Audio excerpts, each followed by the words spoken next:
अस्सलाम वालेकुम।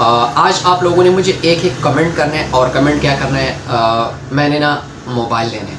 अब बहुत ज़्यादा लोग मुझे कहते हैं कि आप इन्फिनिक्स का जो है 60 प्रो 60 प्रो एक मोबाइल है वो ले लें। तो लोगों ने तो बहरहाल नहीं कहा, मैं खुद सोचा था कि यार ये वाला मोबाइल ये कैसा मोबाइल है, तो काफ़ी लोगों ने मुझे कहा कि अच्छा मोबाइल है।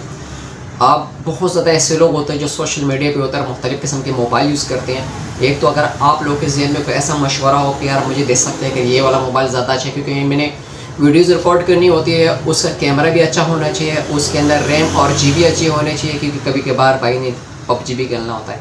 बहरहाल अब आप लोगों ने मुझे लाजमी कमेंट करना है कि मैं इन्फिनिक्स 60 प्रो लूँ या इसके अलावा कोई मोबाइल लूँ, और या वो मोबाइल कैसा है। तो मुझे आज की वीडियो में आपके भाइयों के कमेंट का इंतज़ार होना है, और लाजमी कमेंट करें जिसका जितना सोच में आता है।